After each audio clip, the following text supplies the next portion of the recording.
थोड़ा पीछे होइए, जो बीच में खड़े हैं बैठ जाइए, बैठिए बैठिए, कुर्सी पर बैठिए। मेरे भाई चुपचाप बैठिए प्लीज, आपसे आग्रह कर रहे हैं, बैठिए बैठिए, एक बार बैठिए सब लोग। ये भाई स्टेज पर बैठिए, आप लोग पीछे चलिए, बैठिए एक बार। बहुत गर्मी है, एक बार सब लोग अपने माँ बाप की, अपने पुरखों की जमीन के लिए हम लोग बोलेंगे जय बिहार। आप सबको बोलना है जय जय बिहार, जय बिहार। लौरिया में हतने दम है यार, ये चंपारण लौरिया जोगापट्टी के धरती पे इतने दम है। उधर से पर्दा खोल दीजिए, जो पीछे लोग खड़े हैं पर्दा खोलिए, हवा आने लगेगा। उधर पर्दा खोलो भाई, साइड से, बगल से पर्दा खोलिए, वॉलंटियर जो लोग हैं पर्दा खोलिए ताकि हवा आ सके। किनारे से पर्दा खोलो भाई, एक बार भोजपुरी में ना, भोजपुरी में बोले के बाद तो पहले जय बिहार तो भोजपुरी में बोला जाए, चाहे हिंदी में बोले के तो पड़ी जय बिहार। तो सब आदमी के एक बार हाथ उठा के बोले के बाद हम बोलब जय बिहार, आपको बोलना है जय जय बिहार, जय बिहार, जय बिहार, जय बिहार। मेरा हमारे नाम है प्रशांत किशोर, हम नेता ना है, हम नेता ना है रे भाई, बिहार के एक साधारण परिवार के लड़के हैं। हमारे अपने दादा यही बिहार में बैलगाड़ी चलाते थे, मजदूर थे। बाबूजी हमारे एजा सरकारी डॉक्टर रहन, एजे सरकारी विद्यालय से पढ़ के, बोरा वाला विद्यालय से पढ़ के हमने अपना जीवन शुरू किया है। माता पिता का आशीर्वाद है, ऊपर वाले का कृपा है, जीवन में कुछ हासिल कर लिए हैं। लोग बताता है कि पिछला 12-15 साल में हम जेकरा के सलाह देनी, जिसका हाथ पकड़ लिए, वही आदमी जीत के राजा हो गया। एगो आप जैसे मुखिया विधायक सांसद बनाते हैं, आप जैसे मुखिया विधायक सांसद बनाते हैं, वैसे हम मुखिया विधायक नहीं बनाते हैं। एगो दुगो नहीं, 12 लोगों को मुख्यमंत्री बनाने में कंधा लगाकर देखे, लेकिन अब हमने 3 बरस पहले उस काम को छोड़ दिया है। काम काहे छोड़े? ये अनुभव हुआ कि नेता और दल के जीतने से जनता का जीवन नहीं बदलता है। कि हमारा रउआ बुझाला कि हमार दल जीत गई, हमार नेता जीत गईलन, कोई कहता हमार जात वाला जीत गई, कोई कहता हमारा गांव वाला जीत गई। अरे भाई, जे जीत गई वो जीत के हेलीकॉप्टर पर गई, और रउआ और लड़का जहां रहन हो जे रह गई। तो ये अनुभव भइल कि अगर भगवान ने हमको ये ताकत, शक्ति, बुद्धि दिया है कि जिसका हाथ पकड़ते हैं, जिसको सलाह देते हैं, वही जीत के राजा हो जाता है। तो भैया नेता दल के तो बहुत सलाह दे देनी, एक बार चल के बिहार के जनता के हाथ पकड़ता नहीं, आपको सलाह देते हैं ताकि आपका जीवन बदले और आपके बच्चों का जीत हो। इसीलिए ये अभियान शुरू किए हैं। हम वोट नहीं मांगते हैं। आदमी जब बेना हिलावत आइल बारन, गर्मी बहुत लागता, लेकिन 15 मिनट तक गर्मी बर्दाश्त कीजिए। इसी गर्मी में आपके घर के लड़के, बिहार के बच्चे, आपका घर का जवान लड़का, सवांग बेटा भाई किसी फैक्ट्री में मजदूरी कर रहा है, हड्डी गला रहा है, ताकि 6-8 हजार रुपया घरे भेजी तो बाल बच्चा हमार खाई। तो अगर ये गरीबी से निकले के बाद तब 15 मिनट गर्मी हमनी के बर्दाश्त करे के पड़ी। हम वोट नहीं मांगते हैं।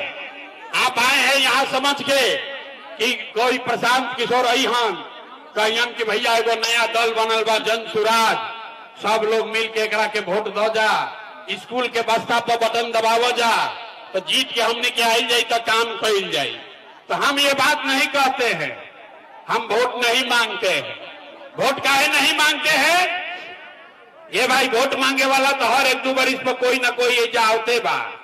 जे आईली है कहलो कि हमरा के वोट दे दो, हम आईब न तो तहार सब कामे कर दे। यही सुन सुन के आप जीवन भर से वोट दिए जा रहे। पहले 40-45 बरस तक आपने कांग्रेस को वोट दिया, फिर गरीब के बेटा लालू जी को 15 बरिस राजा बनाए, अभी 20 बरिस से नीतीश बाबू कुर्सी पर बैठे हैं। दिल्ली में हमने आपने मोदी जी को भी जिताकर देख लिया। लौरिया में, जोगापट्टी में, आपका बिहार में आपके और आपके बच्चों का जीवन नहीं बदला। तब आइल बनन कोनो प्रशांत किशोर, रउआ हमार बात सुनब आ हमरा पर भरोसा करके हमरा के वोट देव, तो एक का गारंटी बा कि जीतला के बाद हम रउआ संगे धोखा ना करब। ए भैया, वोट से पहले तो सब बढ़िया बतियावेला, वोट के बाद आपके साथ धोखा करता है। इसीलिए हम वोट मांगते ही नहीं हैं। लेकिन इतना गर्मी में रउआ तपस्या कर रहा बनी, आई बनी, तभी 15 मिनट में आपको एक रास्ता बताएंगे, गरीबी से निकलने का रास्ता, बिहार में बदहाली खत्म करने का रास्ता।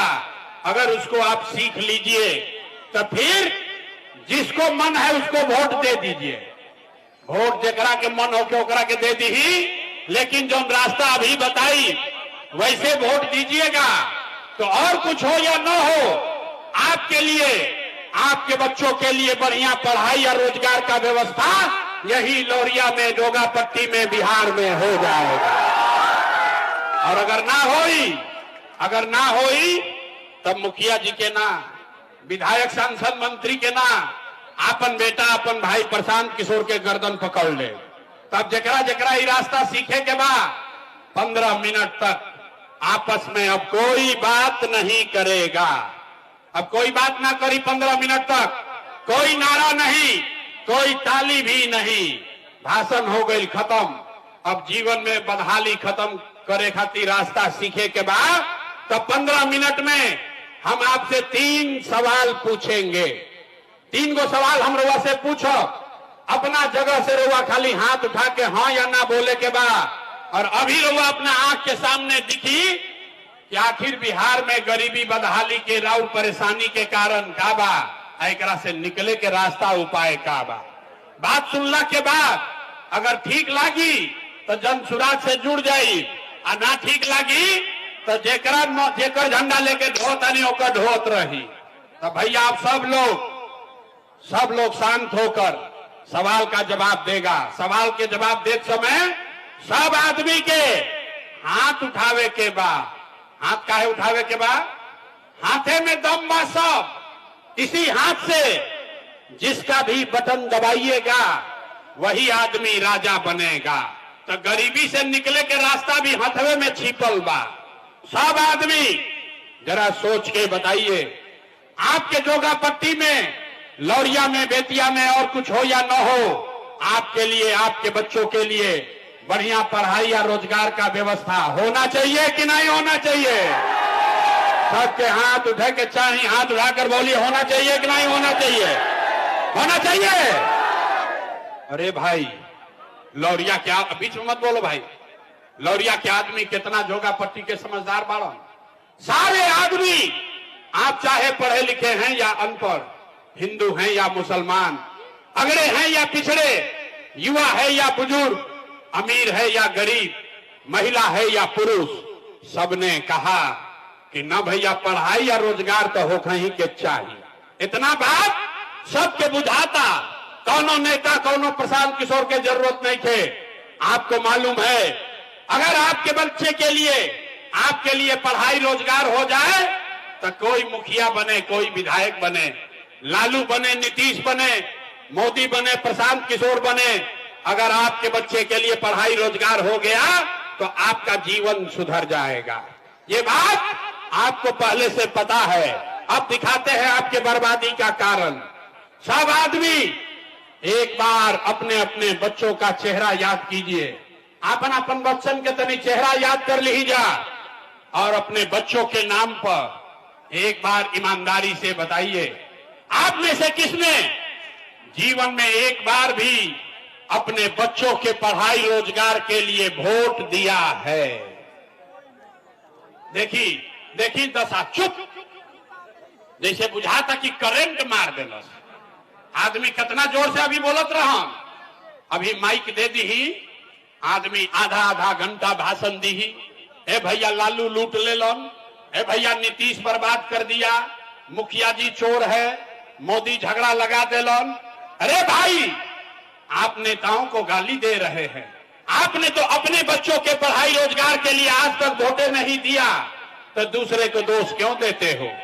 अब कोई खड़ा होके कही कि भैया एकर का गारंटी बा कि पढ़ाई रोजगार खातिर वोट दिहल जाए तो मिली।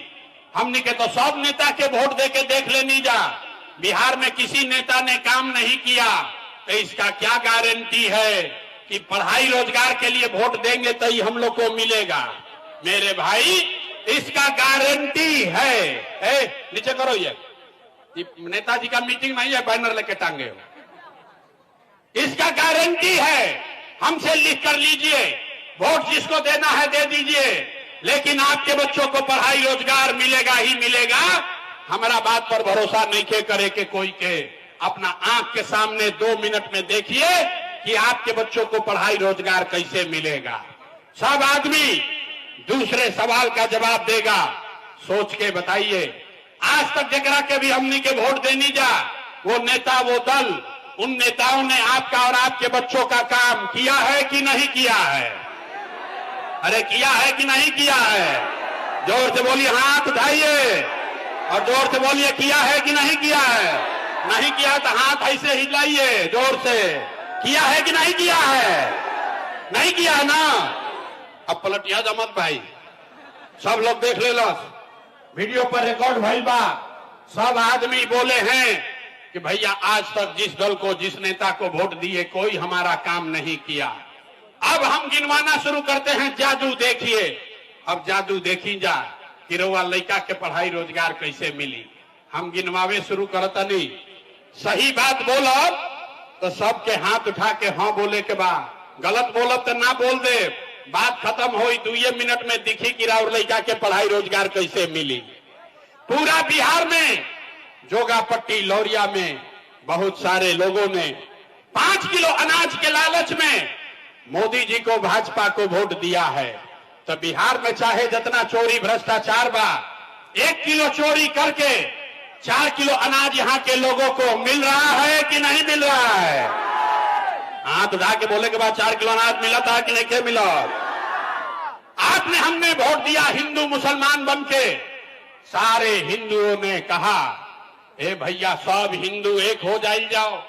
अयोध्या में राम जी के मंदिर बनावे के बाद तो आपके लौरिया जोगापट्टी में आज तक बाढ़ का समस्या खत्म नहीं हुआ, नदी का कटाव खत्म नहीं हुआ, आपका नाली गली नहीं बना, स्कूल अस्पताल नहीं हुआ, आपको इंदिरा आवास नहीं मिला।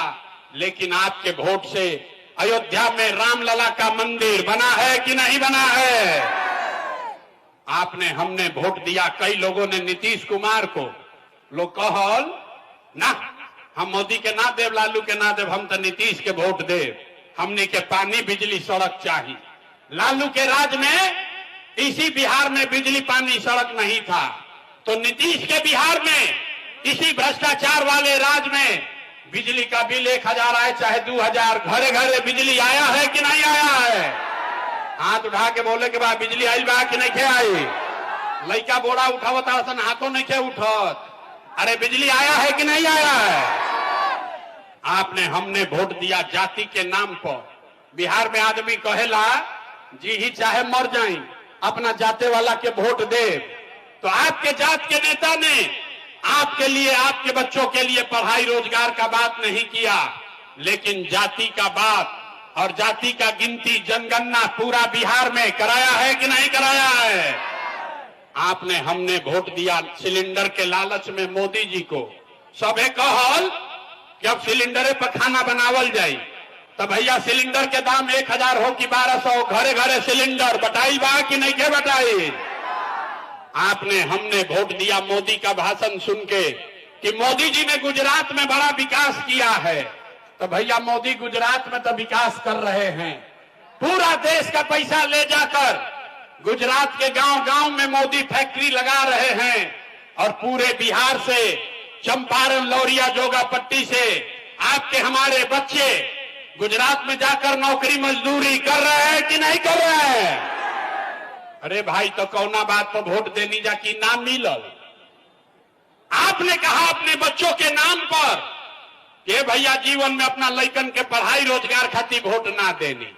यही जादू दिखाने आए हैं, वोट नहीं मांगते हैं। बोइएगा बबूल तो आम कहां से खाइएगा? वोट दोगे 5 किलो अनाज के लिए तो रोजगार कहां से मिलेगा? आपने वोट दिया अनाज के लिए, अनाज आपको मिल रहा है। आपने वोट दिया मंदिर के लिए, अयोध्या में मंदिर बन गया। आपने वोट दिया बिजली के लिए, लौरिया जोगापट्टी में घर घर बिजली आ गई। आपने वोट दिया सिलेंडर के लिए, घर घर सिलेंडर बट गया। आपने वोट दिया जाति के लिए, घर घर जात का चर्चा हो गया। आपने वोट दिया गुजरात के विकास के लिए, गुजरात में गांव गांव में फैक्ट्री लग गया। आपने अपने बच्चों के पढ़ाई रोजगार के लिए वोट नहीं दिया, इसीलिए पूरा बिहार का बच्चा अनपढ़ और मजदूर बन गया। यही बात बताने आए, यही बात बताने आए।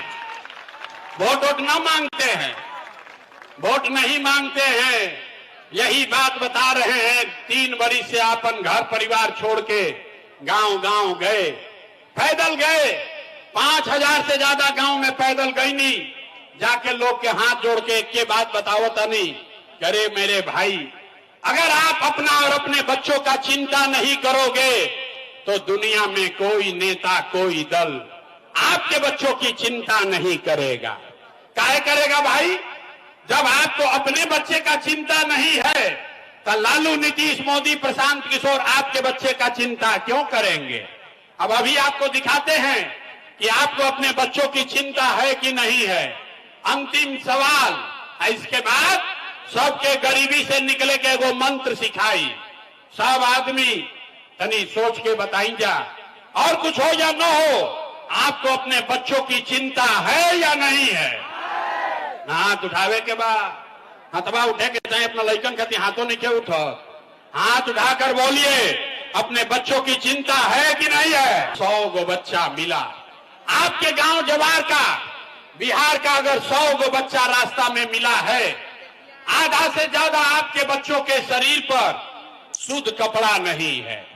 किसी गांव में चलिए, जितना छोटा बच्चा है, यहां पर जितना बच्चा आया है देख लीजिए, ज्यादातर बच्चों के पैर में बिहार में हवाई चप्पल भी नहीं है।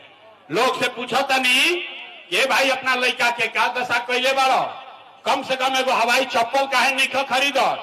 लोग कहता है कि भैया इतना गरीबी है, इतना परेशानी में बानी, इतना महंगाई बा, कहां से लड़का के कपड़ा खरीदी, कैसे पढ़ाई, कैसे खिलाई? तो मेरे भाई, जिन नेताओं ने आपको और आपके बच्चों का ये हाल कर दिया कि आपके बच्चे के शरीर पर कपड़ा नहीं, पैर में चप्पल नहीं, खाने के लिए बढ़िया भरपेट भोजन नहीं, आपका बच्चा बीमार पड़ता है तो दवा डॉक्टर अस्पताल नहीं, वही नेता अभी 3 महीना के बाद आएगा वोट मांगने। तो जितना लोग यहां आए हैं, ज्यादातर आदमी जो अभी हाथ उठाया था, ज्यादातर आदमी जाति के नाम पर 500 रुपया के लालच में हिंदू मुसलमान का नारा लगाकर लालू के डर से मोदी और मोदी के डर से लालू का बात बतियाकर अपने ही हाथ से उस नेता को बटन दबा के राजा बनाइएगा, और यहां कहता है कि बच्चों के लिए बड़ा चिंता है। अरे भाई, अपने बच्चों के नाम पर झूठ बोल रहे हो तो आप नहीं भोगोगे तो कौन भोगेगा? बच्चा का चिंता क्या होता है अगर समझना है तो एक बार आप लोग लालू जी को देखिए। लालू जी के अपन लड़का के चिंता बा, लालू जी के लड़का 9वां पास ना कैलन, लेकिन लालू जी के चिंता बा कि हमार लड़का बिहार के राजा बनी। भाई, हम ये बात कहता नहीं तो कुछ आदमी के बुझाता कि हम लालू जी के शिकायत करता नहीं। अरे नहीं, हम तो लालू जी का तारीफ कर रहे हैं। लालू जी इतने अच्छे बाप हैं, लड़का 9वां नहीं पास है लेकिन चाहते हैं कि हमारा लड़का बिहार का राजा बने। आप अपना दशा देखिए, आपका लड़का मैट्रिक पास कर लिया, IABA कर लिया, उसको चपरासी का भी नौकरी नसीब नहीं है, लेकिन आपको उसका कोई चिंता नहीं है। आप तो जात का झंडा उठाकर घूमे जा रहे, गांव में बैठ के, घर में, दलान में, खेत में, खलिहान में, चौक चौराहा पर चाय के दुकान पर आदमी बैठा था, कहता हे भाई लालू जीती हन कि मोदी जीती हन, नीतीश जीती हन कि जनसुराज जीती। अरे भाई कभी ये भी तो बात करो कि तुम्हारे बच्चे कब जीतेंगे। जब गांव में चलीला पूछीला ए भाई केकरा के वोट देले रहो, कहता है मोदी जी को। सुनी बिहार के कथा, गांव में आदमी से पूछते हैं वोट किसको दिए थे, बोला भाजपा को, मोदी जी को। पूछे काहे, बोला मोदी जी का सीना है 56 इंच का, मियां जी लोग के मार के भगा दिहन मोदी, पाकिस्तान को बम गिरा दिहन, पाकिस्तान के 4 टुकड़ा कर दिहन। देखिए बिहार के लोगों का दुर्दशा। अरे मेरे भाई जोगापट्टी लौरिया के गांव में बैठ के रउआ ही बुझाता, रउआ ही लौकता कि मोदी के सीना 50 इंच बा कि 56 इंच, लेकिन पूरा बिहार के राउरापन लैकन के खैला बगैर सीना सिकुड़ा के 15 इंच भइल बा। रउआ नइखे लौकत तो कैसे सुधार होई रे भाई, कैसे सुधार होई? ना हो सके। बिहार के आदमी के सुधार ही के नहीं के। आदमी कहता है भैया हमने बिजुन विकल्प ना रहे, अब रउआ आइल बानी, प्रशांत किशोर आइल बाड़न, 3 बरिस पैदल चलल बाड़न, बड़ा पढ़ल लिखल आदमी बाड़न, भैया रउआ आगे आगे चली, हमने के सब आदमी रउआ और मदद कर जाए, रउआ बिहार के सुधारी। हम आपको कह रहे कैमरा पर, एगो प्रशांत किशोर के छोड़ी अगर 10 गो प्रशांत किशोर आ जाइहन तब भी बिहार नहीं सुधर सकता है। जब तक आप नहीं सुधरिएगा तब तक कोई नहीं बिहार को सुधार सकता है, कोई नहीं के सुधार सकता बिहार के। अरे 5 बरिस जो आदमी यहाँ नरक का जिंदगी जी रहा है, जिस गांव में जाइए कहता है ए भैया नाली गली नहीं थे, ए भैया इजा पढ़ाई नहीं थे, बड़ा भ्रष्टाचार बा, हमनी के खाए के नहीं थे, रोजगार नहीं थे, लड़का परदेश गई बड़ा सन कमाए। अब 5 बरिस इन नरक के जिंदगी बितैला के बाद काल वोट होई तो सब बात भुला जाई। वोट के दिन ए भाई हमरा जात के कौन नेता खड़ा बा, चलो ओकरे के वोट दियाई। उन नेता चोर है, बदमाश है, आपका लूट के ले गया है, फिर भी अपने जात का है तो उसी का बटन दबाओगे तो कैसे सुधार होगा? हमको मालूम है कि हमारे चिकरने से, हमारे भाषण देने से रउआ सुधरे वाला नहीं थी। अरे भाई जो अपने कष्ट से नहीं सुधरा, जो अपने बच्चों के कष्ट से नहीं सुधरा, वो प्रशांत किशोर के भाषण देने से सुधरी। इसीलिए आपको एक रास्ता बताएंगे, अभी वो रास्ता सीख लीजिए और फिर जात वाला के बुझाए तो जाते वाला के वोट दी ही, लेकिन जो रास्ता अभी बताएंगे वैसे वोट दीजिएगा तो इस बार दिवाली और छठ के बाद आपका जीवन सुधरेगा ही सुधरेगा। तो सब आदमी अब ध्यान से वो रास्ता सीखिए। इस बार जब वोट देने जाइए तो एक संकल्प लीजिए, एक संकल्प लीजिए, जिन नेताओं ने बिहार को लूटा है, जिन नेताओं ने आपके बच्चों का ये हाल किया है, जिन नेताओं ने आपके पेट पर लात मारा है, आपके बच्चों को अनपढ़ मजदूर बनाया है, वो आपके जाति का हो या धर्म का, दल का हो या गांव का, उसको वोट नहीं देना है। अगर बात बुझात होगे तो सब आदमी हाथ उठाई जा, एक एक आदमी को हाथ उठाना है, जो खड़ा है उसको भी उठाना है। अभी कहानियां ना बिहार के आदमी ना सुधरियन, हाथ उठाइए और हाथ उठाकर बताइए जिन नेताओं ने बिहार को लूटा है उसको वोट देना है कि नहीं देना है? जिन नेताओं ने बिहार को लूटा है उसको वोट देना है कि नहीं देना है? रउआ जात के होई हम दे कि ना दे? हिंदू मुसलमान करेगा, दोगे कि नहीं दोगे? अल्लाह के 2000 रुपया दी हम तो देव कि ना दे? ना दे, नहीं दीजिएगा। हमको बुर्बक पूछते हैं ए भाई। अरे हम तो जानत रहे कि लौरिया के आदमी बड़ा समझदार बड़ा, 2000 रुपया देगा, मुर्गा भात खिलाएगा, 2000 रुपया देगा तो पैसा लेना है। क्यों लेना है समझ लो, रास्ता पूरा सीखिए, पैसा क्यों लेना है समझिए। आप बताइए पिछला 5 वर्ष में राशन कार्ड बनाने में आपसे घूस लिया है कि नहीं लिया है? सबके बोले के बाद राशन कार्ड में घूस लागल बा कि नहीं के लागल? जाति प्रमाण पत्र बनाने में पैसा लिया है कि नहीं लिया है? बिजली का बिल ज्यादा आ रहा है कि नहीं आ रहा है? थाना वाला पुलिस वाला पैसा ले रहा है कि नहीं ले रहा है? ब्लॉक में सीओ बीडीओ लूट रहा है कि नहीं लूट रहा है?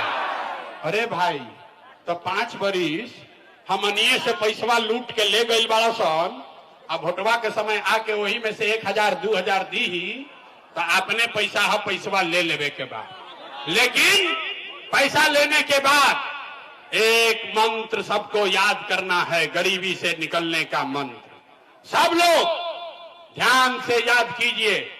एक बार इस बार जब वोट देने जाइए, जीवन में एक बार संकल्प लीजिए, जिसको मन है उसको वोट दीजिए, लेकिन एक संकल्प लीजिए, जीवन में एक बार, इस बार वोट किसी नेता के लिए नहीं, किसी दल के लिए नहीं, अपने जात के लिए नहीं, हिंदू मुसलमान के लिए नहीं, नाली गली के लिए नहीं, 5 किलो अनाज के लिए नहीं, मंदिर मस्जिद के लिए नहीं, लालू नीतीश मोदी प्रशांत किशोर के लिए नहीं, जीवन में एक बार वोट। सब लोग संकल्प लीजिए, जीवन में एक बार वोट सबको अपने अपने बच्चों के लिए देना है, बिहार में शिक्षा और रोजगार के लिए देना है। ताली नहीं के बजावे, कितना पूर्वक मत बूझिए, हाथ उठाइए और संकल्प लीजिए। अगर बात बुझा गई तो हाथ उठाइए और सब लोग संकल्प लेकर बताइए, वोट इस बार वोट अपने बच्चों के लिए देना है कि नहीं देना है? अपने बच्चों के लिए वोट देना है कि नहीं देना है? देवे के बाद सब लोग समझ गए? हाथ नीचे कीजिए, आधा आदमी के ना बुझाई। आधा आदमी बहरी निकली हम तो कही, ए भैया का कहला हवन बच्चा खातिर वोट देवे से का होई? तो अभी देखी जादू नंबर 2 कि बच्चा के वोट देने से क्या होगा। आपने मोदी का चेहरा देखकर वोट दिया तो चाय बेचने वाले मोदी आपके वोट के ताकत से देश के राजा हो गए। आपने लालू जी का चेहरा देखकर वोट दिया तो भैंस चराने वाले लालू यादव 30 वर्ष से बिहार के राजा हैं। आपने नीतीश कुमार का चेहरा देखकर वोट दिया तो वैद का लड़का नीतीश कुमार 20 वर्ष से बिहार के राजा हैं। एक बार अपने भाई, अपना बेटा प्रशांत किशोर का बात मानिए, एक बार जीवन में वोट अपने बच्चों का चेहरा देखकर दीजिए। आपके वोट में इतना ताकत है, आपके बच्चे भी बेरोजगार नहीं रहेंगे। अब अगर बुझा गई तो अब हाथ उठाइए एक बार फिर से। सब आदमी हाथ उठाइए, मुट्ठी बांधिए। सब लोग मुट्ठी बांधो, मुट्ठी बांधकर संकल्प लीजिए, इस बार वोट अपने बच्चों के लिए देना है कि नहीं देना है? इस बार वोट अपने बच्चों के लिए देना है कि नहीं देना है? देना है। झूठ नहीं ना बोले, झूठ नहीं ना बोले। तो हाथ नीचे कीजिए, अब ताली बजाने का मौका आ रहा है। अगर आपने झूठ नहीं बोला, इस बार अगर आपने अपने बच्चों के लिए वोट दिया तो हमसे लिख के लीजिए। अब की हाली जब बिहार में दिवाली और छठ मनी, इस बार जब आप दिवाली और छठ मनाइएगा तो आपके गरीबी का, बिहार के बदहाली का ये अंतिम दिवाली और छठ होने जा रहा है। अब बजा लीजिए ताली, तो बताएंगे कैसे।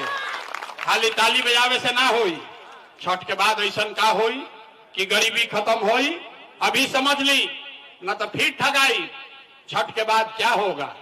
अगर आपने अपने बच्चों के लिए वोट दिया, जनता का राज बनाया, जन सुराज बनाया, तो छठ के बाद एक पहला संकल्प बा, नाली गली बनी चाहे ना बनी, स्कूल अस्पताल जब सुधरी तब सुधरी, लेकिन साल भर के अंदर सब लोग याद कर लीजिए, सारे महिला लोग अपना आंचल में बांध लीजिए, साल भर के अंदर जितना रउआ घर के सवांग लड़का गइल बड़ा सन बाहर मजदूरी नौकरी करे, जो बच्चे यहाँ पढ़ लिख कर बेरोजगार बैठे हैं, उसको नौकरी हो या न हो, लेकिन सभी के लिए कम से कम 10 से 12 हजार रुपया के रोजी रोजगार के व्यवस्था ये बिहार में करके दे दिहल जाई। होना चाहिए कि नहीं होना चाहिए? होके के चाहिए, होके के चाहिए। 10-12 हजार के रोजी रोजगार हो जाए तो गरीबी कम होई कि ना होई? होई। तो प्रशांत किशोर के बेटा के तिलक ना हो, अगर सबके बुझा गई तो अभी जैसे निकल के जाइब जब गाँव में तो अपना पति के, अपना बेटा भाई भतीजा के फोन करके बतावे के बाद, गौवा में बतावे के बाद कि ए बचवा अब की हाली जब दिवाली या छठ में घरे आईब, ए बचवा अब की हाली जब दिवाली या छठ में घरे आईब तो फिर जीवन में कभी 10-12 हजार रुपया खाती आपन घर परिवार चंपारण लौरिया जोगापट्टी छोड़ के बाहर ना जाए के पड़ी। मंजूर है? सबको मंजूर है? दूसरा संकल्प, जिसका जिसका उम्र 60 वर्ष से ज्यादा है, नीतीश कुमार 60 वर्ष से ज्यादा उम्र के महिला को 400 रुपया दे रहा है भीख में। तो तय हुआ कि अगर आपने जनता का राज बनाया तो छठ के बाद दिसंबर महीना से कार्तिक से 60 वर्ष से ज्यादा उम्र के हर महिला पुरुष को 400 रुपया का भीख नहीं, 1100 रुपया का पेंशन नहीं, 2000 रुपया हर महीना सम्मान राशि का पेंशन जरूर दिया जाएगा। होके के चाहिए, होके के चाहिए। अरे भाई 10-12 हजार के रोजी रोजगार हो जाए, 60 वर्ष से ज्यादा उम्र के आदमी के 2000 रुपया मिले लगे, उससे गरीबी ना खत्म हुई। गरीबी खत्म तब होगा जब आपका बाल बच्चा नाती पोता बढ़िया पढ़ के अफसर बनेगा।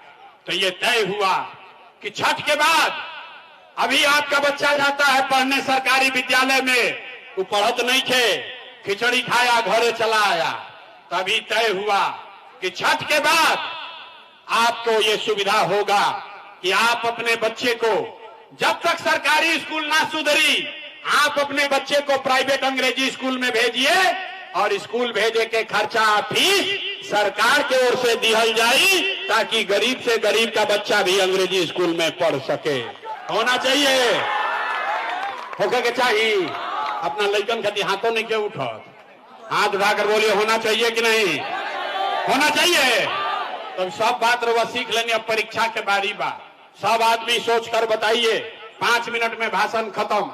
अब आप बताइए कि अगला बार चुनाव में 5 किलो अनाज चाहिए कि लड़कन खाती रोजगार चाहिए?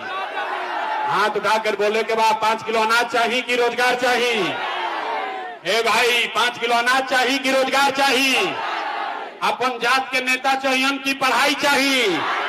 पढ़ाई की जात, जात की पढ़ाई। लालू नीतीश मोदी के राज चाहिए कि जनता के राज चाहिए? कहनी ना कि बिहार के आदमी ना सुधरियो।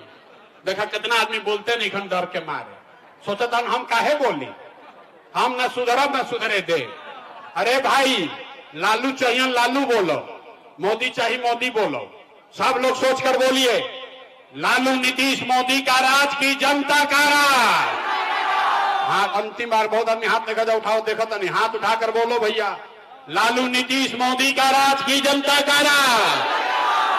अगर जनता का राज चाहिए तो अगली बार वोट किसी नेता के लिए नहीं, अपने अपने बच्चों के लिए देना है। देना है कि नहीं देना है? सब लोग तैयार है? जांच ली तो तनी बताई तो नीतीश कुमार दिसंबर में रहियन की जइयन? सब लोग बोलो भैया नीतीश कुमार को रखना है कि हटाना है? जोर से बोलिए, रखना है कि हटाना है? हाथ उठाकर बोलिए, नीतीश कुमार के रखे के बाद कि हटावे के बाद? रखना है कि हटाना है? रखना है कि हटाना है? मोदी अहन, मोदी अहन कहियन कि सब लोग वोट दे दो जा नीतीश के दियाई, काहे ना दियाई? फिर वही बुर्बकाही। अभी यहाँ आए तो कहा मोदी को नहीं देंगे, काले मोदी अहन तो फिर मोदी मोदी करके चढ़ोगे। अभी एक मिनट में तीसरा जादू देखिए, यहीं पर तय होगा कि मोदी के कहने पर वोट देना है कि नहीं देना। सब लोग मिलकर तय करी, सब लोग बताई। एक सवाल का जवाब देना है, वोट बिहार का, वोट बिहार का तो फैक्ट्री कहां लगना चाहिए, बिहार में कि गुजरात में? सोचकर बताओ भाई, घबरा के नहीं। फिर से सवाल सुन लो, वोट बिहार का तो फैक्ट्री कहां लगना चाहिए, बिहार में कि गुजरात में? बिहार में कि गुजरात में? जे नहीं के बोलत भैया सबके बोलत, मोदी भक्त लोग हाथ उठा के बोलो। वोट बिहार का तो फैक्ट्री कहां लगना चाहिए, बिहार में कि गुजरात में? बिहार में कि गुजरात में? जोर से बोलो, बिहार में कि गुजरात में?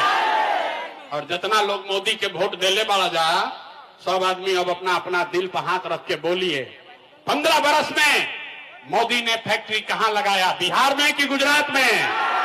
बिहार में कि गुजरात में? इतना मोदी मोदी चिल्ला रहे हो, मुंह दबाए हुए हो। अब बोलो भैया, है हिम्मत तो बोलो। जितना लोग मोदी को वोट दिए हो, हिम्मत है तो बोलिए, 15 बरस में मोदी ने फैक्ट्री कहां लगाया, बिहार में कि गुजरात में? बिहार में कि गुजरात में? बिहार में कि गुजरात में? ये मंजूर है कि वोट लीजिएगा बिहार में या फैक्ट्री लगी गुजरात में? मंजूर बा? मंजूर है? तो मोदी कहने पर हम लोग वोट देंगे।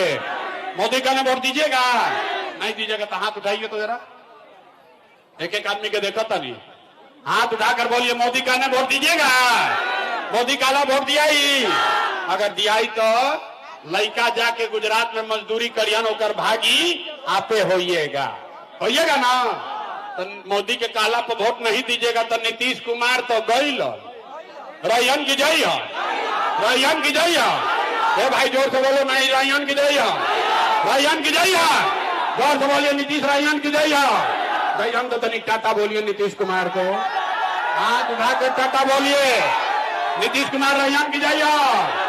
गैलन गैलन गैलन गैलन, बच गई लालू के ललटेन। ए भाई रुक गया, अब ललटेन वाला के बारी आवता। नीतीश और मोदी गैलो तो बच गैलन लालू के ललटेन। तो ये भाई बताओ, लालू के ललटेन चाहिए? ए भाई सोच के बोलो, लालू का ललटेन चाहिए? अपहरण रंगदारी चाहिए? फिर से लूट मार चाहिए? अजय जे लालू के वोट देले बहुत चुपाइल बा, डरे। अब सोचो तो आप क्या बोली रे भाई? ए भाई, बिहार के बच्चों के लिए ईमानदारी से बोलिए, लालू का ललटेन चाहिए? फिर से अपहरण रंगदारी चाहिए? चाहिए भाई? नहीं ना चाहिए तो हाथ उठाकर बोलिए, लालू को वोट देना है, ए ललटेन को वोट देना है। तो लालू, नीतीश, मोदी तीनों चल गईलन तो के बचल? के बचल? अरे प्रशांत किशोर गईलन तेल लेबे, अभी ठगात ठगात मन नहीं के भरल, अब प्रशांतो किशोर से ठगई बजा। अरे प्रशांत किशोर के बात नहीं के हो। जयप्रकाश नारायण ने कहा 50 वर्ष पहले जब क्रांति हुआ तो जयप्रकाश नारायण ने कहा, जब बहुत भ्रष्टाचार हुआ तो जेपी ने कहा कि सिंहासन खाली करो कि अब जनता आती है। अब बिहार में लालू नीतीश मोदी का राज नहीं, जनता का राज होना चाहिए। होना चाहिए कि नहीं होना चाहिए? होगा कि चाहिए? तो तनी बोली तो जोर से, लालू नीतीश मोदी तीनों गईलन, के बचल? जनता। कौन बचा? जोर से बोलिए, कौन बचा? लालू नीतीश मोदी तीनों साफ, कौन बचा? कौन बचा? जोर से बोलो, कौन बचा? कौन बचा? अब बिहार में लालू नीतीश मोदी का राज नहीं, जनता का राज होना चाहिए। होना चाहिए कि नहीं होना चाहिए? होके कि चाहिए? सब लोग तैयार बा? तो तनी बोली तो एक बार, जय बिहार, जय बिहार। आदमी सब सुन लेता तो कहता, ए भैया इतना बढ़िया बढ़िया बतियावता, अपना खातिर क्या चाहता? कुछ आदमी के बुझाता कि हम एजाइल बने मुख्यमंत्री बने, तरवा हमरा के नहीं की जाना, हम इतना छोटा सपना लेके पैदा नहीं की भाई। अरे भाई, मुख्यमंत्री बनने के लिए पसीना नहीं बहा रहे हैं, एगो दुगो नहीं 12 लोग को मुख्यमंत्री बनाए हैं। ये पसीना इसलिए बहा रहे हैं कि ये सपना लेकर आए हैं कि अपने जीवन काल में एक ऐसा भी दिन देखें जब हरियाणा, पंजाब से, गुजरात, महाराष्ट्र से लोग चंपारण में, बिहार में नौकरी मजदूरी करने आए, तब मानेंगे कि बिहार में विकास हो गया। होके के चाहिए कि ना? तनी जोर से बोलिए, होके के चाहिए कि ना? होना चाहिए, होना चाहिए। बोलिए जय बिहार। तो हम लोग से वोट मांगनी ना, पैसा चंदा ली ही ना, लेकिन मांगने आए हैं आपका आशीर्वाद। अगर आपको हमारा बात ठीक लगा, हमरा पर भरोसा होके, तो और कुछ नहीं, एक बार हाथ उठाकर आशीर्वाद और दुआ दीजिए और बताइए कि ये प्रयास होना चाहिए कि नहीं होना चाहिए। जोर से बोलिए, प्रयास होना चाहिए कि नहीं होना चाहिए? बिहार में बदलाव होके के चाहिए कि ना होके के चाहिए? अभी होके के चाहिए कि 5 वर्ष के बाद होके के चाहिए? सोच के बोलो भैया, 25 में कि 30 में? जोर से बोलिए, 25 में कि 30 में? जोर से बोलिए, सबके बोले के बाद। अब की 3 महीना के बाद कि 5 साल के बाद? 3 महीना बाद कि 5 वर्ष के बाद? सब लोग तैयार है? सब तैयार बा?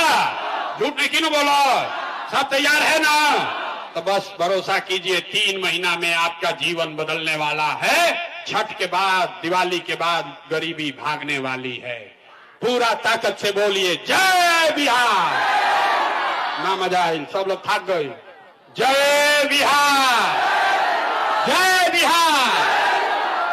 हम पुलिस लेके ना चली तो अभी हम एजा से उठ के जाइब अपना गाड़ी पर। जेकरा जेकरा फोटो खिंचावे के बाद, हाथ मिलावे के बाद धक्का धुक्की मत करी, गाड़ी तक चलिए, वहां पर बैठ के आपसे हाथ मिलाएंगे। धक्का धुक्की मत कीजिएगा, महिला लोग को उपस्थित है। सुनिए, आप अपने जो जन सुराज का सपना लेकर आए हैं।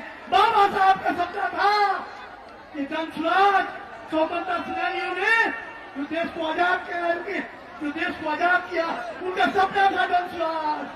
बाबा साहब ने जगह बनाई थी, 5 वर्ष में मतदान करना है। आपने क्या कर दिया? 15 साल जो निकलने लोग हैं रह गए।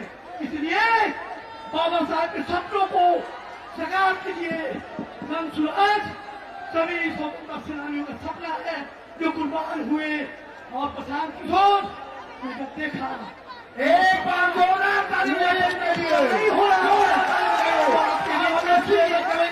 प्रशांत किशोर जी से नमस्कार। एक बार सब लोग भाई, जितने युवा साथी हैं, थोड़ा थोड़ा पीछे हो जाइए। पीछे यहाँ लोग दब रहा है, थोड़ा थोड़ा पीछे होइए। हम आपसे आग्रह कर रहे हैं, थोड़ा पीछे होइए। बहुत गर्मी है, अंदर जगह खाली है यार, पीछे होइए, थोड़ा पीछे होइए। जो बीच में खड़े हैं बैठ जाइए, बैठिए बैठिए, कुर्सी पर बैठिए। मेरे भाई चुपचाप बैठिए प्लीज, आपसे आग्रह कर रहे हैं, बैठिए बैठिए, एक बार बैठिए सब लोग। ये भाई स्टेज पे बैठिए, आप लोग पीछे चलिए, बैठिए एक बार। बहुत गर्मी है, एक बार सब लोग अपने माँ बाप की, अपने पुरखों की जमीन के लिए हम लोग बोलेंगे जय बिहार। आप सबको बोलना है जय जय बिहार, जय बिहार। लौरिया में हतने दम है यार। ये चंपारण, लौरिया, जोगापट्टी के धरती पे इतने दम है। उधर से पर्दा खोल दीजिए, जो पीछे लोग खड़े हैं पर्दा खोलिए, हवा आने लगेगा। उधर पर्दा खोलो भाई, साइड से, बगल से पर्दा खोलिए। वॉलंटियर जो लोग हैं पर्दा खोलिए ताकि हवा आ सके। किनारे से पर्दा खोलो भाई। एक बार भोजपुरी में ना, भोजपुरी में बोले के बाद तो पहले जय बिहार तो भोजपुरी में बोला जाए, चाहे हिंदी में बोले के तो बड़ी जय बिहार। तो सब आदमी के एक बार हाथ उठा के बोले के बाद हम बोलब जय बिहार। आपको बोलना है जय जय बिहार, जय बिहार, जय बिहार, जय बिहार। हमारे नाम है प्रशांत किशोर। हम नेता ना है, हम नेता ना है रे भाई। बिहार के एक साधारण परिवार के लड़के हैं। हमारे अपने दादा यही बिहार में बैलगाड़ी चलाते थे, मजदूर थे। बाबूजी हमारे एजा सरकारी डॉक्टर रहन। एजे सरकारी विद्यालय से पढ़ के, बोरा वाला विद्यालय से पढ़ के हमने अपना जीवन शुरू किया है। माता पिता का आशीर्वाद है, ऊपर वाले का कृपा है, जीवन में कुछ हासिल कर लिए हैं।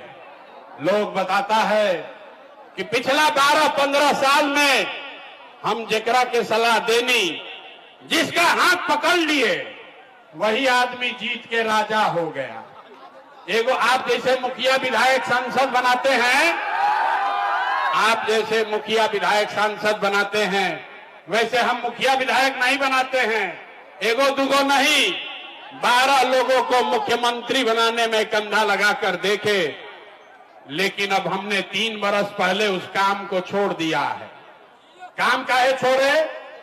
ये अनुभव हुआ कि नेता और दल के जीतने से जनता का जीवन नहीं बदलता है।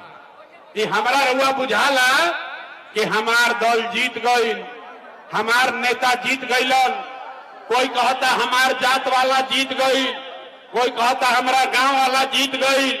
अरे भाई, जे जीत गई वो जीत के हेलीकॉप्टर पर गई, और रउआ राउर लड़का जहां रहन हो जे रह गई। तो ये अनुभव भइल कि अगर भगवान ने हमको ये ताकत, शक्ति, बुद्धि दिया है कि जिसका हाथ पकड़ते हैं, जिसको सलाह देते हैं, वही जीत के राजा हो जाता है।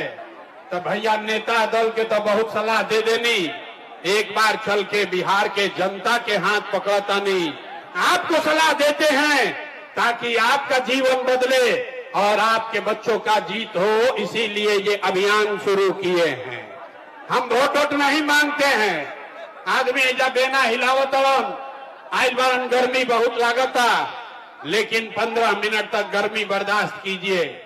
इसी गर्मी में आपके घर के लड़के, बिहार के बच्चे, आपका घर का जवान लड़का, सवांग बेटा, भाई किसी फैक्ट्री में मजदूरी कर रहा है, हड्डी गला रहा है, ताकि 6-8 हजार रुपया घरे भेजी तो बाल बच्चा हमार खाई। तो अगर ये गरीबी से निकले के बाद तब 15 मिनट गर्मी हमनी के बर्दाश्त करे के पड़ी। हम वोट नहीं मांगते हैं। आप आए हैं यहाँ समझ के कि कोई प्रशांत किशोर अहिहान कहियन कि भैया एगो नया दल बनल बा, जन सुराज, सब लोग मिल के एकरा के वोट दो जा, स्कूल के बस्ता पर बटन दबावो जा, तो जीत के हमने के आई जाई तो काम कइल जाई। तो हम ये बात नहीं कहते हैं, हम वोट नहीं मांगते हैं। वोट काहे नहीं मांगते हैं? ये भाई वोट मांगे वाला तो हर 1-2 बरिस पर कोई ना कोई एजा आवते बा। जे आईली है कहलो कि हमरा के वोट दे दो, हम आईब न तो तहार सब कामे कर दे। यही सुन के आप जीवन भर से वोट दिए जा रहे। पहले 40-45 बरस तक आपने कांग्रेस को वोट दिया, फिर गरीब के बेटा लालू जी को 15 बरिस राजा बनाए, अभी 20 बरिस से नीतीश बाबू कुर्सी पर बैठे हैं।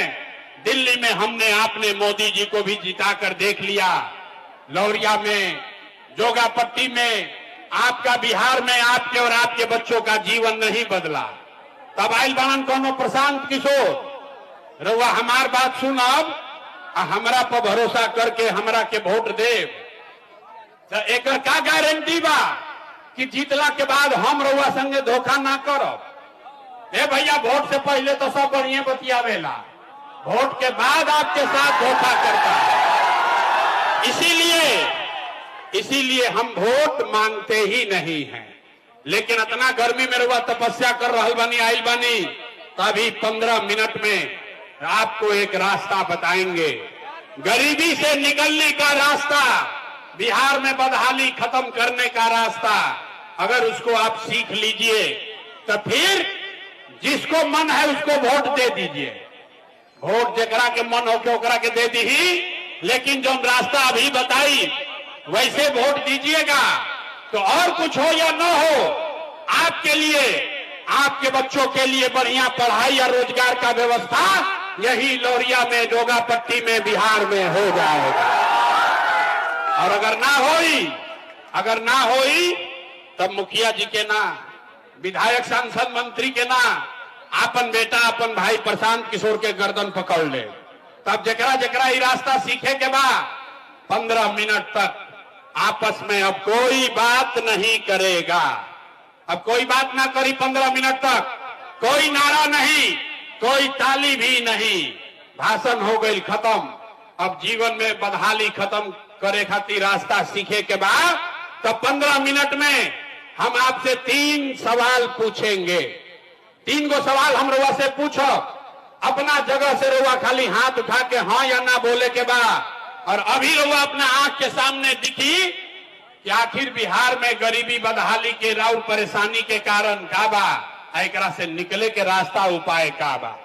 बात सुनला के बाद अगर ठीक लागी तो जन सुराज से जुड़ जाई, और ना ठीक लागी तो जेकर झंडा लेके ढोता नहीं होकर ढोत रही। तो भैया आप सब लोग शांत होकर सवाल का जवाब देगा। सवाल के जवाब देते समय सब आदमी के हाथ उठावे के बाद, हाथ काहे उठावे के बाद, हाथे में दम बा सब। इसी हाथ से जिसका भी बटन दबाइएगा वही आदमी राजा बनेगा। तो गरीबी से निकले के रास्ता भी हथवे में छिपल बा। सब आदमी जरा सोच के बताइए, आपके जोगा पट्टी में, लौरिया में, बेतिया में और कुछ हो या न हो, आपके लिए, आपके बच्चों के लिए बढ़िया पढ़ाई या रोजगार का व्यवस्था होना चाहिए कि नहीं होना चाहिए?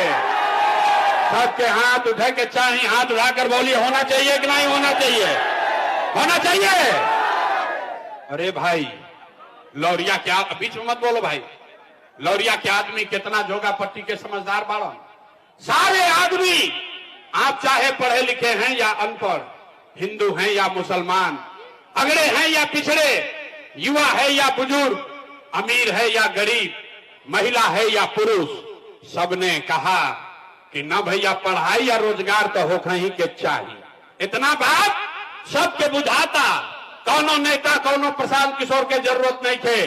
आपको मालूम है, अगर आपके बच्चे के लिए, आपके लिए पढ़ाई रोजगार हो जाए तो कोई मुखिया बने, कोई विधायक बने, लालू बने, नीतीश बने, मोदी बने, प्रशांत किशोर बने, अगर आपके बच्चे के लिए पढ़ाई रोजगार हो गया तो आपका जीवन सुधर जाएगा। ये बात आपको पहले से पता है। अब दिखाते हैं आपके बर्बादी का कारण। सब आदमी एक बार अपने अपने बच्चों का चेहरा याद कीजिए।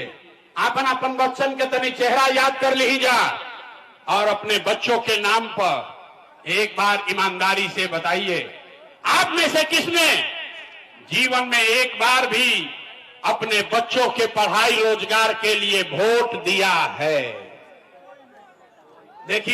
देखी दशा, चुप, जैसे बुझाता कि करंट मार देलस। आदमी कितना जोर से अभी बोलत रहा, अभी माइक दे दी ही, आदमी आधा घंटा भाषण दी ही। ए भैया लालू लूट ले लन, ए भैया नीतीश बर्बाद कर दिया, मुखिया जी चोर है, मोदी झगड़ा लगा देलन। अरे भाई, आप नेताओं को गाली दे रहे हैं। आपने तो अपने बच्चों के पढ़ाई रोजगार के लिए आज तक वोटे नहीं दिया, तो दूसरे को दोष क्यों देते हो? अब कोई खड़ा होके कही कि भैया एकर का गारंटी बा कि पढ़ाई रोजगार खातिर वोट दिहल जाए तो मिली।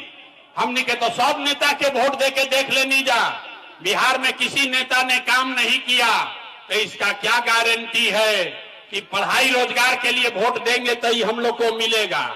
मेरे भाई, इसका गारंटी है। नीचे करो, ये नेताजी का मीटिंग नहीं है, बैनर लेके टांगे हो। इसका गारंटी है, हमसे लिख कर लीजिए, वोट जिसको देना है दे दीजिए, लेकिन आपके बच्चों को पढ़ाई रोजगार मिलेगा ही मिलेगा। हमारा बात पर भरोसा नहीं के करे के कोई के, अपना आंख के सामने 2 मिनट में देखिए कि आपके बच्चों को पढ़ाई रोजगार कैसे मिलेगा। सब आदमी दूसरे सवाल का जवाब देगा, सोच के बताइए। आज तक जगरा के भी हमनी के वोट देनी जा, वो नेता, वो दल, उन नेताओं ने आपका और आपके बच्चों का काम किया है कि नहीं किया है? अरे किया है कि नहीं किया है? जोर से बोलिए, हाथ उठाइए और जोर से बोलिए, किया है कि नहीं किया है? नहीं किया तो हाथ ऐसे हिलाइए जोर से। किया है कि नहीं किया है? नहीं किया है ना? अब पलटिया जमत भाई, सब लोग देख ले लो, वीडियो पर रिकॉर्ड भइल बा। सब आदमी बोले हैं कि भैया आज तक जिस दल को, जिस नेता को वोट दिए, कोई हमारा काम नहीं किया। अब हम गिनवाना शुरू करते हैं, जादू देखिए। अब जादू देखी जा कि रउआ लड़का के पढ़ाई रोजगार कैसे मिली। हम गिनवावे शुरू करता नहीं, सही बात बोलब तो सबके हाथ उठा के हाँ बोले के बाद, गलत बोलब तो ना बोल दे, बात खत्म हुई। 2 मिनट में दिखी कि राउर लड़का के पढ़ाई रोजगार कैसे मिली। पूरा बिहार में, जोगापट्टी, लौरिया में बहुत सारे लोगों ने 5 किलो अनाज के लालच में मोदी जी को, भाजपा को वोट दिया है। तो बिहार में चाहे जितना चोरी भ्रष्टाचार बा, 1 किलो चोरी करके 4 किलो अनाज यहाँ के लोगों को मिल रहा है कि नहीं मिल रहा है? हाथ उठा के बोले के बाद 4 किलो अनाज मिला था कि नहीं के मिला? आपने हमने वोट दिया हिंदू मुसलमान बन के, सारे हिंदुओं ने कहा ए भैया सब हिंदू एक हो जाओ। अयोध्या में राम जी के मंदिर बनावे के बाद तो आपके लौरिया जोगापट्टी में आज तक बाढ़ का समस्या खत्म नहीं हुआ, नदी का कटाव खत्म नहीं हुआ, आपका नाली गली नहीं बना, स्कूल अस्पताल नहीं हुआ, आपको इंदिरा आवास नहीं मिला। लेकिन आपके वोट से अयोध्या में रामलला का मंदिर बना है कि नहीं बना है? आपने हमने वोट दिया, कई लोगों ने नीतीश कुमार को, लोग कहल ना हम मोदी के ना देव, लालू के ना देव, हम तो नीतीश के वोट देव, हमने के पानी बिजली सड़क चाहिए। लालू के राज में इसी बिहार में बिजली पानी सड़क नहीं था, तो नीतीश के बिहार में इसी भ्रष्टाचार वाले राज में बिजली का बिल 1000 आए चाहे 2000, घरे घरे बिजली आया है कि नहीं आया है? हाथ उठा के बोले के बाद बिजली आई बा कि नहीं खे आई? लइका बोड़ा उठावता हसन हाथों नहीं खे उठत। अरे बिजली आया है कि नहीं आया है? आपने हमने वोट दिया जाति के नाम पर। बिहार में आदमी कहेला जी ही चाहे मर जाए अपना जाते वाला के वोट दे, तो आपके जात के नेता ने आपके लिए, आपके बच्चों के लिए पढ़ाई रोजगार का बात नहीं किया, लेकिन जाति का बात और जाति का गिनती जनगणना पूरा बिहार में कराया है कि नहीं कराया है? आपने हमने वोट दिया सिलेंडर के लालच में मोदी जी को। सबे कहल कि अब सिलेंडर पर खाना बनावल जाए, तो भैया सिलेंडर के दाम 1000 हो कि 1200, घरे घरे सिलेंडर बटाई बा कि नहीं के बटाई?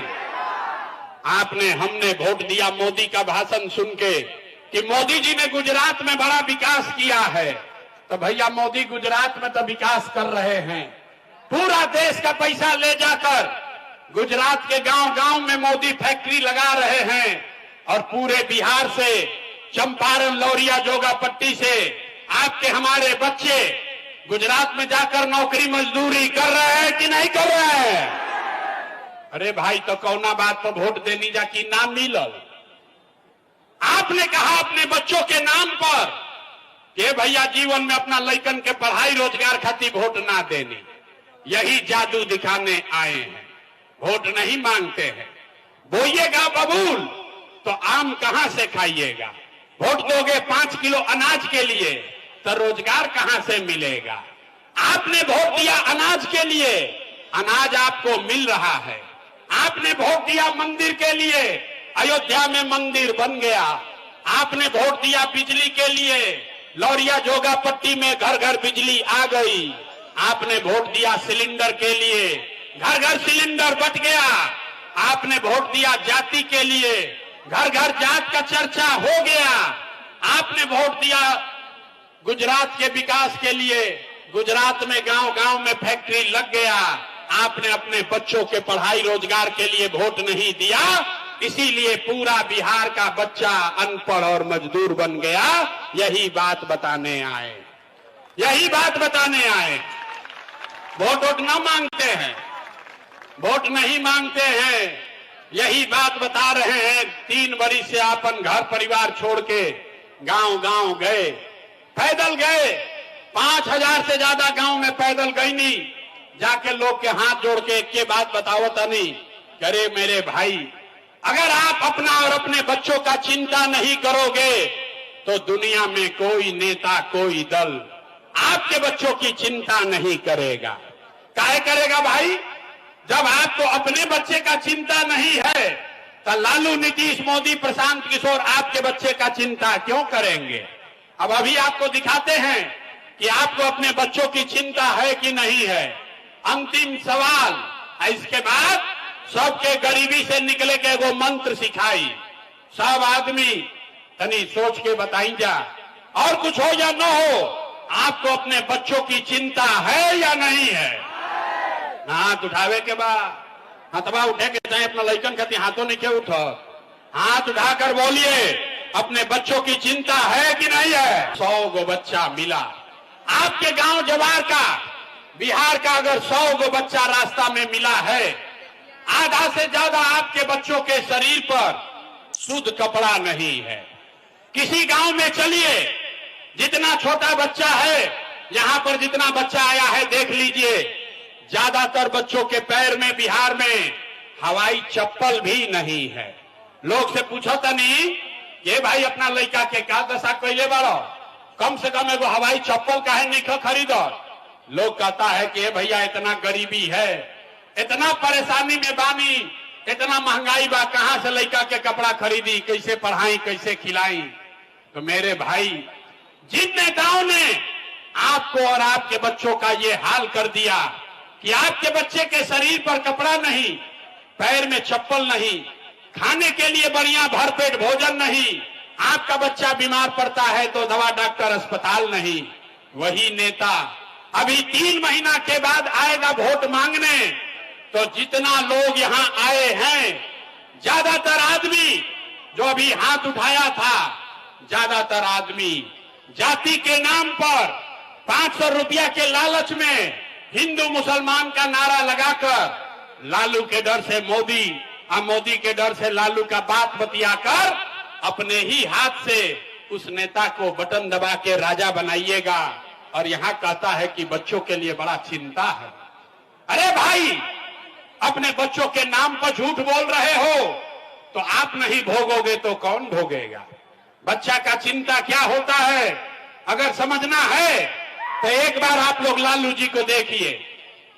लालू जी के अपन लड़का के चिंता बा। लालू जी के लड़का 9वां पास ना कैलन, लेकिन लालू जी के चिंता बा कि हमार लड़का बिहार के राजा बनी। भाई, हम ये बात कहता नहीं तो कुछ आदमी के बुझाता कि हम लालू जी के शिकायत करता नहीं। अरे नहीं, हम तो लालू जी का तारीफ कर रहे हैं। लालू जी इतने अच्छे बाप हैं, लड़का 9वां नहीं पास है लेकिन चाहते हैं कि हमारा लड़का बिहार का राजा बने। आप अपना दशा देखिए, आपका लड़का मैट्रिक पास कर लिया, आईए बीए कर लिया, उसको चपरासी का भी नौकरी नसीब नहीं है, लेकिन आपको उसका कोई चिंता नहीं है। आप तो जात का झंडा उठाकर घूमे जा रहे, गांव में बैठ के, घर में, दलान में, खेत में, खलिहान में, चौक चौराहा पर चाय के दुकान पर आदमी बैठा था, कहता हे भाई लालू जीती हन कि मोदी जीती हन, नीतीश जीती हन कि जनसुराज जीती। अरे भाई, कभी ये भी तो बात करो कि तुम्हारे बच्चे कब जीतेंगे। जब गांव में चलीला पूछीला ए भाई केकरा के वोट देले रहो, कहता है मोदी जी को। सुनी बिहार के कथा, गांव में आदमी से पूछते हैं वोट किसको दिए थे, बोला भाजपा को, मोदी जी को। पूछे काहे, बोला मोदी जी का सीना है 56 इंच का, मियां जी लोग के मार के भगा दिहन मोदी, पाकिस्तान को बम गिरा दिहन, पाकिस्तान के 4 टुकड़ा कर दिहन। देखिए बिहार के लोगों का दुर्दशा। अरे मेरे भाई, जोगापट्टी लौरिया के गांव में बैठ के रउआ ही बुझाता, रउआ ही लौकता कि मोदी के सीना 50 इंच बा कि 56 इंच, लेकिन पूरा बिहार के राउरापन लैकन के खैला बगैर सीना सिकुड़ा के 15 इंच भइल बा। रउआ नइखे लौकत तो कैसे सुधार होई रे भाई, कैसे सुधार होई? ना हो सके। बिहार के आदमी के सुधार ही के नहीं के। आदमी कहता है भैया हम बिजुन विकल्प ना रहे, अब रउआ आइल बानी, प्रशांत किशोर आइल बाड़न, 3 बरिस पैदल चलल बाड़न, बड़ा पढ़ल लिखल आदमी बाड़न, भैया रउआ आगे आगे चली, हमने के सब आदमी रउआ मदद कर जाए, रउआ बिहार के सुधारी। हम आपको कह रहे कैमरा पर, एगो प्रशांत किशोर के छोड़ी, अगर 10 गो प्रशांत किशोर आ जाइहन तब भी बिहार नहीं सुधर सकता है। जब तक आप नहीं सुधरिएगा तब तक कोई नहीं बिहार को सुधार सकता, कोई नहीं के सुधार सकता बिहार के। अरे 5 बरिस जो आदमी यहां नरक का जिंदगी जी रहा है, जिस गांव में जाइए कहता है ए भैया नाली गली नहीं थे, ए भैया इजा पढ़ाई नहीं थे, बड़ा भ्रष्टाचार बा, हमनी के खाए के नहीं थे, रोजगार नहीं थे, लड़का परदेश गई बड़ा सन कमाए। अब 5 बरिस नरक के जिंदगी बितैला के बाद काल वोट होई तो सब बात भुला जाए। वोट के दिन ए भाई हमरा जात के कौन नेता खड़ा बा, चलो ओकरे के वोट दियाई। उन नेता चोर है, बदमाश है, आपका लूट के ले गया है, फिर भी अपने जात का है तो उसी का बटन दबाओगे तो कैसे सुधार होगा। हमको मालूम है कि हमारे छिकरने से, हमारे भाषण देने से रउआ सुधरे वाला नहीं थी। अरे भाई, जो अपने कष्ट से नहीं सुधरा, जो अपने बच्चों के कष्ट से नहीं सुधरा, वो प्रशांत किशोर के भाषण देने से सुधरी। इसीलिए आपको एक रास्ता बताएंगे, अभी वो रास्ता सीख लीजिए और फिर जात वाला के बुझाए तो जाते वाला के वोट दी ही, लेकिन जो रास्ता अभी बताएंगे वैसे वोट दीजिएगा तो इस बार दिवाली और छठ के बाद आपका जीवन सुधरेगा ही सुधरेगा। तो सब आदमी अब ध्यान से वो रास्ता सीखिए। इस बार जब वोट देने जाइए तो एक संकल्प लीजिए, एक संकल्प लीजिए। जिन नेताओं ने बिहार को लूटा है, जिन नेताओं ने आपके बच्चों का ये हाल किया है, जिन नेताओं ने आपके पेट पर लात मारा है, आपके बच्चों को अनपढ़ मजदूर बनाया है, वो आपके जाति का हो या धर्म का, दल का हो या गांव का, उसको वोट नहीं देना है। तो अगर बात बुझात होगे तो सब आदमी हाथ उठाई जा। एक एक आदमी को हाथ उठाना है, जो खड़ा है उसको भी उठाना है। अभी कौनिया ना बिहार के आदमी ना सुधरियन, हाथ उठाइए और हाथ उठाकर बताइए जिन नेताओं ने बिहार को लूटा है उसको वोट देना है कि नहीं देना है। जिन नेताओं ने बिहार को लूटा है उसको वोट देना है कि नहीं देना है। रउआ जात के हो, हम दे कि ना दे, हिंदू मुसलमान करेगा, दोगे कि नहीं दोगे। अल्लाह के 2000 रुपया दी हम तो देव कि ना दे, ना दे, नहीं दीजिएगा। हमको बुर्बक पूछते हैं। ए भाई, अरे हम तो जानत रहे कि लौरिया के आदमी बड़ा समझदार बड़ा, 2000 रुपया देगा, मुर्गा भात खिलाएगा, 2000 रुपया देगा तो पैसा लेना है। क्यों लेना है समझ लो, रास्ता पूरा सीखिए। पैसा क्यों लेना है समझिए। आप बताइए, पिछला 5 वर्ष में राशन कार्ड बनाने में आपसे घूस लिया है कि नहीं लिया है। सबके बोले के बाद राशन कार्ड में घूस लागल बा कि नहीं लागल। जाति प्रमाण पत्र बनाने में पैसा लिया है कि नहीं लिया है। बिजली का बिल ज्यादा आ रहा है कि नहीं आ रहा है। थाना वाला, पुलिस वाला पैसा ले रहा है कि नहीं ले रहा है। ब्लॉक में सीओ बीडीओ लूट रहा है कि नहीं लूट रहा है।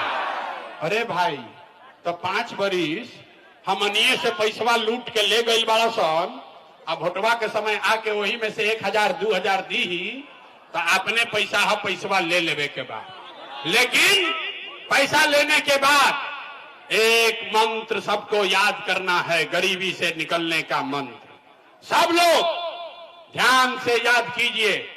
एक बार, इस बार जब वोट देने जाइए, जीवन में एक बार संकल्प लीजिए।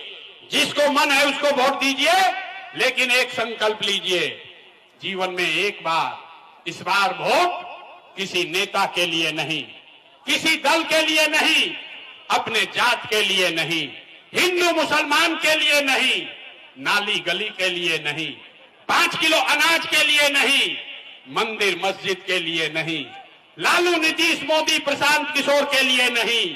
जीवन में एक बार वोट। सब लोग संकल्प लीजिए, जीवन में एक बार वोट सबको अपने अपने बच्चों के लिए देना है, बिहार में शिक्षा और रोजगार के लिए देना है। ताली नहीं के बजावे, कितना बुर्बक मत बूझिए। हाथ उठाइए और संकल्प लीजिए। अगर बात बुझा गई तो हाथ उठाइए और सब लोग संकल्प लेकर बताइए, वोट इस बार वोट अपने बच्चों के लिए देना है कि नहीं देना है। अपने बच्चों के लिए वोट देना है कि नहीं देना है। देवे के बाद सब लोग समझ गए। हाथ नीचे कीजिए। आधा आदमी के नाम बुझाई। आधा आदमी बाहरी निकली हम तो कही, ए भैया का कहला हवन बच्चा खातिर वोट देवे से का होई। तो अभी देखी जादू नंबर 2 कि बच्चा के वोट देने से क्या होगा।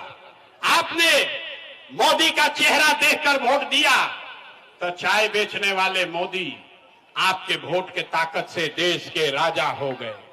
आपने लालू जी का चेहरा देखकर वोट दिया तो भैंस चराने वाले लालू यादव 30 वर्ष से बिहार के राजा हैं।